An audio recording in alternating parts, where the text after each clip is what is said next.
ನಮಸ್ಕಾರ. ಧ್ವನಿ ಸಮಾಚಾರಕ್ಕೆ ಸ್ವಾಗತ. ನಾನು ರಶ್ಮಿತಾ. ಮೊದಲಿಗೆ ಮುಖ್ಯಾಂಶಗಳು.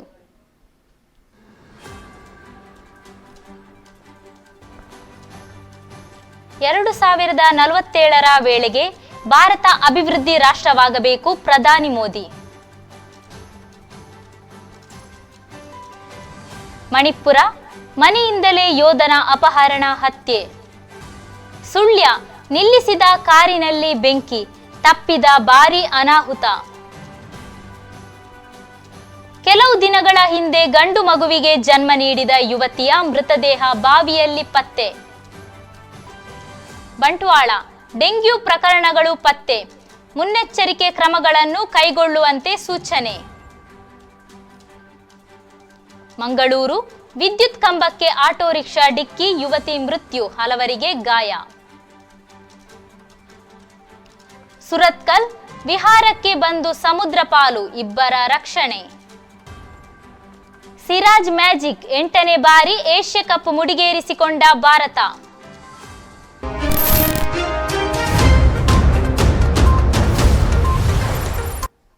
ದೆಹಲಿ, ಪ್ರಧಾನಿ ನರೇಂದ್ರ ಮೋದಿ ಅವರು ಇಂದು 11 ಗಂಟೆಗೆ ಸಂಸತ್ತಿನಲ್ಲಿ ಭಾಷಣ ಮಾಡಿದ್ದಾರೆ. ಸಂಸತ್ ಅಧಿವೇಶನಕ್ಕೆ ಆಗಮಿಸಿದ ಮೋದಿ ಮಾಧ್ಯಮಗಳೊಂದಿಗೆ ಮಾತನಾಡಿದ್ದಾರೆ.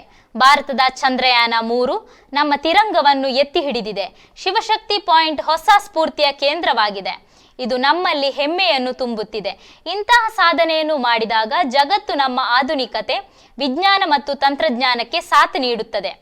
ಈ ಸಾಮರ್ಥ್ಯ ಪ್ರಪಂಚದ ಮುಂದೆ ಇಟ್ಟಾಗ ಹಲವಾರು ಅವಕಾಶಗಳು ಭಾರತದ ಬಾಗಿಲುಗಳನ್ನು ತಟ್ಟುತ್ತವೆ ಎಂದು ಹೇಳಿದರು. ಇನ್ನು ಮೋದಿ ಅವರು G20 ಯಶಸ್ಸಿನ ಬಗ್ಗೆಯೂ ಮಾಧ್ಯಮಗಳೊಂದಿಗೆ ಮಾತನಾಡಿದರು. G20 ಶೃಂಗಸಭೆಯು ಜಾಗತಿಕ ದಕ್ಷಿಣದ ಧ್ವನಿಯಾಗಿದೆ. ಈ ಸಭೆಯಲ್ಲಿ ಆಫ್ರಿಕನ್ ಯೂನಿಯನ್ G20ಯಲ್ಲಿ ಕಾಯಂ ಸದಸ್ಯತ್ವ ಪಡೆದಿದೆ. ಇದೆಲ್ಲವೂ ಭಾರತದ ಉಜ್ವಲ ಭವಿಷ್ಯದ ಸಂಕೇತವಾಗಿದೆ. ಇನ್ನು ನಿನ್ನೆ ಯಶೋಭೂಮಿ ಅಂತಾರಾಷ್ಟ್ರೀಯ ಸಮಾವೇಶ ಕೇಂದ್ರವನ್ನು ದೇಶಕ್ಕೆ ಸಮರ್ಪಿಸಲಾಗಿದೆ ಎಂದು ಹೇಳಿದರು. अनेक प्रकार से महत्वपूर्ण ये सत्र है. मैं सभी आदरणीय सांसदों से आग्रह करता हूं कि छोटा सत्र है, ज्यादा से ज्यादा समय उनका मिले, उमंग और उत्साह के वातावरण में मिले. रोने धोने के लिए बहुत समय होता है, करते रहिए.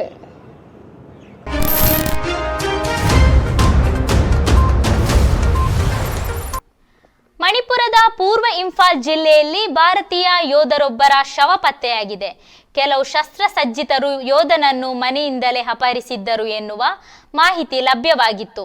ಆದರೆ ಇದೀಗ ಗುಂಡೇಟು ತಗುಲಿದ ಸ್ಥಿತಿಯಲ್ಲಿ ಯೋಧನ ಶವ ಪತ್ತೆಯಾಗಿರುವುದು ಆತಂಕ ಮೂಡಿಸಿದೆ. ಯೋಧ ಸೆಲ್ಟ್ರೋ ತಂಗ್ತಾಂಗ್ ಕೋಮ್ ರಜೆಯ ಮೇಲೆ ಮನೆಗೆ ಬಂದಿದ್ದರು. ಮೂವರು ಶಸ್ತ್ರಾಸ್ತ್ರಗಳನ್ನು ಹಿಡಿದು ಬೆದರಿಸಿ ಅಪಹರಿಸಿದ್ದರು.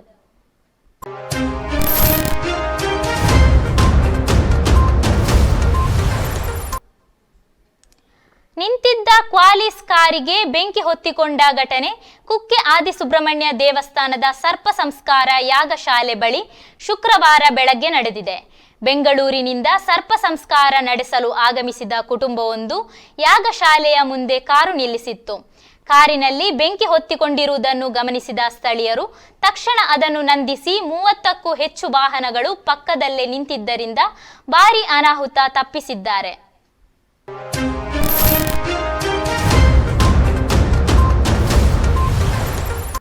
ಹತ್ತು ದಿನಗಳ ಹಿಂದೆ ಗಂಡು ಮಗುವಿಗೆ ಜನ್ಮ ನೀಡಿದ ಯುವತಿಯ ಮೃತದೇಹ ಬಾವಿಯಲ್ಲಿ ಪತ್ತೆಯಾದ ಘಟನೆ ಕಾಸರಗೋಡು ರಾಮದಾಸನಗರದ ಹೊಸಮಣ್ಣು ಎಂಬಲ್ಲಿ ನಡೆದಿದೆ. ಇಲ್ಲಿನ ನಿವಾಸಿ ಸೋಮನಾಥ ರೇವತಿ ದಂಪತಿಗಳ ಪುತ್ರಿಯಾದ ಮಂಜೇಶ್ವರ ಜೋಡುಕಲ್ಲು ನಿವಾಸಿ ಬಿ ಜಯಚಂದ್ರ ರವರ ಪತ್ನಿ ಸುರೇಖಾ ಮೃತಪಟ್ಟ ಯುವತಿ. ಮಗುವಿಗೆ ಜನ್ಮ ನೀಡಿದ ಬಳಿಕ ತವರು ಮನೆಯಲ್ಲಿ ವಿಶ್ರಾಂತಿಯಲ್ಲಿದ್ದರು. ಶನಿವಾರ ರಾತ್ರಿ ಮಗುವಿನೊಂದಿಗೆ ಮಲಗಿದ್ದ ಸುರೇಖಾ ಬೆಳಗ್ಗೆ ಕೋಣೆಯಲ್ಲಿ ಕಾಣದಿದ್ದಾಗ ಬಂಧುಗಳು ಹುಡುಕಾಡಿದಾಗ ಬಾವಿಗೆ ಬಿದ್ದಿರುವುದು ತಿಳಿದು ಬಂದಿದೆ. ಅಗ್ನಿಶಾಮಕ ದಳದವರು ಸಹಾಯದಿಂದ ಮೃತದೇಹವನ್ನು ಹೊರತೆಗೆದಿದ್ದು ಕಾಸರಗೋಡು ನಗರದ ಪೊಲೀಸರು ಕೇಸು ದಾಖಲಿಸಿಕೊಂಡಿದ್ದಾರೆ.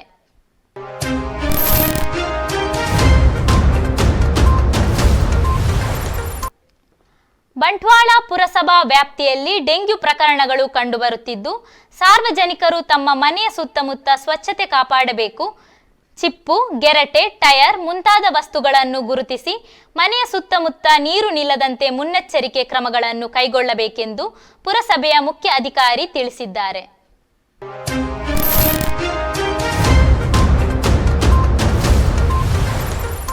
ಚಾಲಕನ ನಿಯಂತ್ರಣ ತಪ್ಪಿ ಆಟೋ ರಿಕ್ಷಾ ವಿದ್ಯುತ್ ಕಂಬಕ್ಕೆ ಡಿಕ್ಕಿ ಹೊಡೆದ ಕಾರಣ ಯುವತಿಯೋರ್ವಳು ಸ್ಥಳದಲ್ಲಿಯೇ ಮೃತಪಟ್ಟು ಹಲವರು ಗಾಯಗೊಂಡ ಘಟನೆ ಗುರುಪುರ ಬಂಗ್ಲೆಗುಡ್ಡೆ ಅನಿಬಳಿಯ ಒಳರಸ್ತೆಯಲ್ಲಿ ನಡೆದಿದೆ. ಅರ್ಕುಳ ತುಪ್ಪೆಕಳ್ಳು ನಿವಾಸಿ ಪ್ರೀತಿ ಸಪಲಿಗ ಮೃತಪಟ್ಟ ಯುವತಿ. ಪ್ರೀತಿಯವರ ತಾಯಿ ಮೀನಾಕ್ಷಿ, ತಂಗಿ ಸ್ವಾತಿ, ಅತ್ತಿಗೆ ಶೋಭಾ ಅವರ ಪುತ್ರ ಭವಿಷ್ ಹಾಗೂ ಆಟೋ ಚಾಲಕ ಪದ್ಮನಾಭ ಗಾಯಗೊಂಡಿದ್ದಾರೆ. ಇನ್ನು ಮೀನಾಕ್ಷಿಯವರ ಸ್ಥಿತಿ ಗಂಭೀರವಾಗಿದ್ದು, ಉಳಿದವರು ಪ್ರಾಣಾಪಾಯದಿಂದ ಪಾರಾಗಿದ್ದಾರೆ.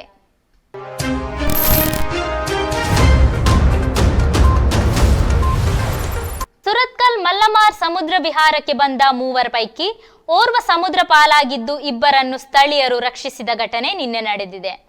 ಸಮುದ್ರ ಪಾಲಾದ ಯುವಕನನ್ನು ಬಾಗಲಕೋಟೆ ಮೂಲದ ಮಾತೇಶ್ ಎಂದು ಗುರುತಿಸಲಾಗಿದೆ. ಅಕ್ಕ ಸಾವಿತ್ರಿಗೆ ಕೆಲಸಕ್ಕೆ ಹೋಗುವುದಾಗಿ ತಿಳಿಸಿ ಕೆಲಸಕ್ಕೆ ಹೋಗದೆ ವಿಹಾರಕ್ಕೆ ಬಂದಿದ್ದಾಗ ಈ ಘಟನೆ ನಡೆದಿದೆ. ಸ್ನೇಹಿತ ಮಹಂತೇಶ್ ರಕ್ಷಿಸಿ ದಡಕ್ಕೆ ಎಳೆದು ತರುತ್ತಿದ್ದಾಗ ಬೃಹತ್ ಅಲೆ ಅಪ್ಪಳಿಸಿದ್ದರಿಂದ ಸಮುದ್ರ ಪಾಲಾಗಿದ್ದಾನೆ. ಸುರತ್ಕಲ್ ಪೊಲೀಸ್ ಠಾಣೆಯಲ್ಲಿ ಪ್ರಕರಣ ದಾಖಲಾಗಿದೆ.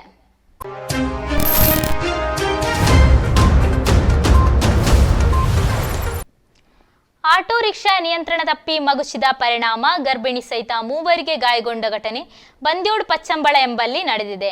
ಮಂಗಳೂರು ಕೆಸಿ ರೋಡ್ ನಿವಾಸಿ ಇಸ್ಮಾಯಿಲ್ ಎಂಬವರ ಪತ್ನಿ ಫಾತ್ವಿಮಾ ಮಗಳು, ಬಂದ್ಯೋಡ್ ಚೇರಳ ನಿವಾಸಿ ಅನ್ಸಾರ್ ಎಂಬವರ ಪತ್ನಿ ಆಯಿಷಾ ಮಗಳು, ರಾಸಿಕೌ ಚೇವಾರಿನ ಆಸಿಫ್ ಪತ್ನಿ ರಿಸಾನಾ ಮಗಳು ಖತೀಜತ್ ಆಸ್ರೀನಾ ಎಂಬವರು ಆಟೋ ರಿಕ್ಷಾದಲ್ಲಿ ಪ್ರಯಾಣಿಸುತ್ತಿದ್ದರು. ಆಯಿಷಾ ಗರ್ಭಿಣಿಯಾಗಿದ್ದು, ಅವರ ತಾಯಿ ಫಾತ್ವಿಮಾ ಮತ್ತು ಮಗಳು ರಾಸಿಕೌ ಗಾಯಗೊಂಡವರು. ಇವರನ್ನು ಕಾಸರಗೋಡು ಜನರಲ್ ಆಸ್ಪತ್ರೆಗೆ ದಾಖಲಿಸಲಾಯಿತು. ಆಟೋ ರಿಕ್ಷಾದ ಮುಂದಿನ ಸೀಟಿನಲ್ಲಿ ಇಬ್ಬರನ್ನು ಕಂಡು ಪೊಲೀಸರು ಹಿಂಬಾಲಿಸಿದ್ದರು. ಪೊಲೀಸರಿಂದ ತಪ್ಪಿಸುವ ಭರದಲ್ಲಿ ತಿರುವಿನಲ್ಲಿ ರಿಕ್ಷಾ ಪಲ್ಟಿಯಾಗಿದೆ ಎಂದು ತಿಳಿದು ಬಂದಿದೆ.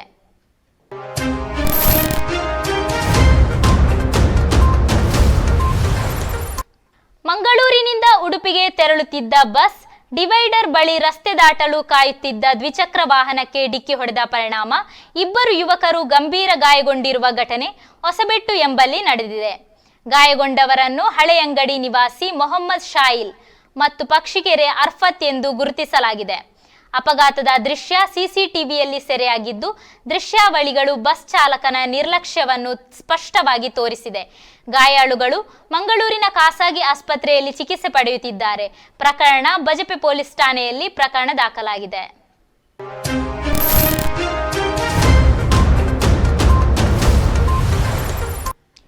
ಮಂಜೇಶ್ವರ ಪೊಲೀಸ್ ಠಾಣಾ ವ್ಯಾಪ್ತಿಯ ಬಾಯಾರು ಹಿರಣ್ಯ ಎಂಬಲ್ಲಿ ಧನ್ವಂತರಿ ನಾಟಿ ವೈದ್ಯಾಲಯದ ಮುಂಭಾಗದಲ್ಲಿ ನಿಲ್ಲಿಸಿದ KA-19 HG 2933 Himalaya royal Enfield ಕಪ್ಪು ಮಿಶ್ರಿತ ಬೈಕ್ ಕಳವಾಗಿದೆ. ಪ್ರಕರಣ ಮಂಜೇಶ್ವರ ಠಾಣೆಯಲ್ಲಿ ದಾಖಲಾಗಿದೆ.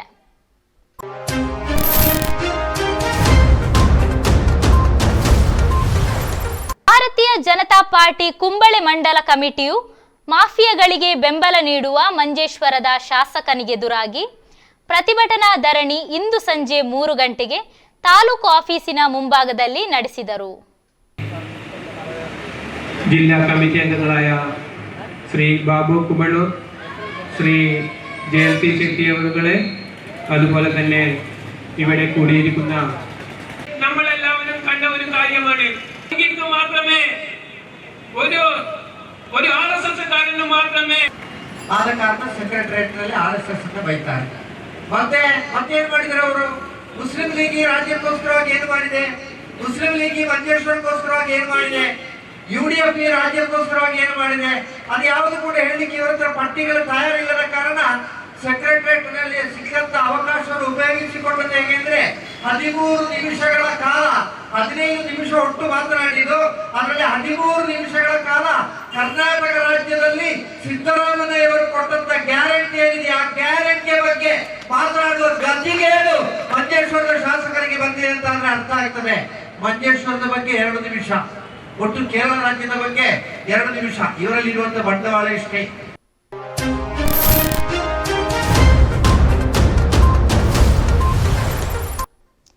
ಭಾರತೀಯ ಮಜ್ದೂರ್ ಸಂಘ ಮಂಜೇಶ್ವರ, ಕುಂಬಳೆ, ಬದಿಯಡ್ಕ ವಲಯ ಸಮಿತಿಗಳ ಜಂಟಿ ಆಶ್ರಯದಲ್ಲಿ ವಿಶ್ವಕರ್ಮ ಜಯಂತಿ ರಾಷ್ಟ್ರೀಯ ಕಾರ್ಮಿಕ ದಿನದ ಅಂಗವಾಗಿ ಕುಂಬಳೆಯಲ್ಲಿ ಕಾರ್ಮಿಕರ ಬೃಹತ್ ಮೆರವಣಿಗೆ ನಡೆಯಿತು.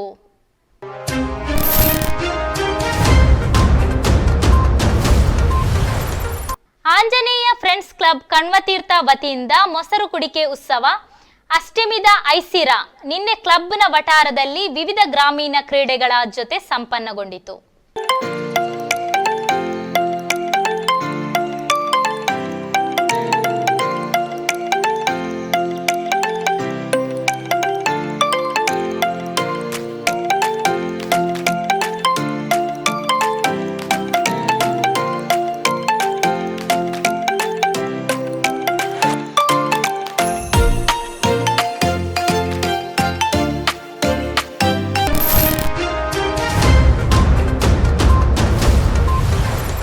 ಏಷ್ಯಾ ಕಪ್ 2023ರ ಫೈನಲ್ ಪಂದ್ಯದಲ್ಲಿ ಅತಿಥೇಯ ಶ್ರೀಲಂಕಾವನ್ನು ಬಗ್ಗು ಬಡಿದಿರುವ ಟೀಂ ಇಂಡಿಯಾ 8ನೇ ಬಾರಿಗೆ ಏಷ್ಯಾ ಕಪ್ ಚಾಂಪಿಯನ್ ಆಗಿ ಹೊರಹೊಮ್ಮಿತು. ಗೆಲ್ಲಲು ಕೇವಲ 51 ರನ್ಗಳು ಪಡೆದಿದ್ದ ರೋಹಿತ್ ಪಡೆ ಯಾವುದೇ ವಿಕೆಟ್ ನಷ್ಟವಿಲ್ಲದೆ 6.1 ಓವರ್ಗಳಲ್ಲಿ ಗುರಿ ತಲುಪಿತು. ಈ ಮೂಲಕ 10 ವಿಕೆಟ್ಗಳ ಭರ್ಜರಿ ಜಯ ಗಳಿಸಿತು. But all in all, a comfortable final to win. They win by 10 wickets and they then will move on to one-day internationals against Australia and of course the World Cup.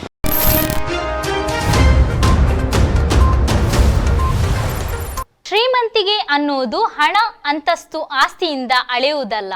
ಅದಕ್ಕಿಂತಲೂ ಮಿಗಿಲಾದದ್ದು ಒಂದು ಇದೆ. ಅದೇನೆಂದು ಇಂದಿನ ವೈರಲ್ ಸೆಗ್ಮೆಂಟ್ನಲ್ಲಿರುವ ವಿಡಿಯೋ ನೋಡಿ.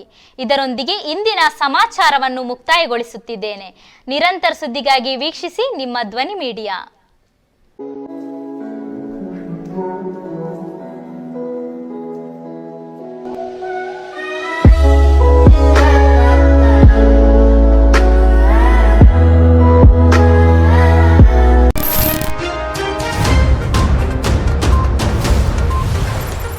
ನಿಮ್ಮ ನೆಚ್ಚಿನ ಧ್ವನಿ media app ಇದೀಗ Google ಪ್ಲೇಸ್ಟೋರ್ನಲ್ಲಿ ಲಭ್ಯವಿದೆ. ಗೂಗಲ್ ಪ್ಲೇಸ್ಟೋರಿಗೆ ಹೋಗಿ ಧ್ವನಿ ಮೀಡಿಯಾ ಅಂತ ಟೈಪ್ ಮಾಡಿ ಉಚಿತವಾಗಿ ಡೌನ್ಲೋಡ್ ಮಾಡಿಕೊಳ್ಳಿ. ನಿಮ್ಮ ನೆಚ್ಚಿನ ಎಲ್ಲ ಕಾರ್ಯಕ್ರಮಗಳನ್ನು ತಪ್ಪದೇ ವೀಕ್ಷಿಸಿ. ಯೂಟ್ಯೂಬ್ನಲ್ಲಿ ಧ್ವನಿ ಮೀಡಿಯಾ ಅಂತ ಟೈಪ್ ಮಾಡಿ ಸಬ್ಸ್ಕ್ರೈಬ್ ಮಾಡಿಕೊಳ್ಳಿ. ಧ್ವನಿ ಮೀಡಿಯಾವನ್ನು ಫೇಸ್ಬುಕ್, ಇನ್ಸ್ಟಾಗ್ರಾಮ್ ಹಾಗೂ ಟ್ವಿಟರ್ಗಳಲ್ಲೂ ವೀಕ್ಷಿಸಬಹುದಾಗಿದೆ. ಧ್ವನಿ ಮೀಡಿಯಾ, ನಿಮ್ಮ ಧ್ವನಿಗೆ ನಮ್ಮ ಧ್ವನಿ.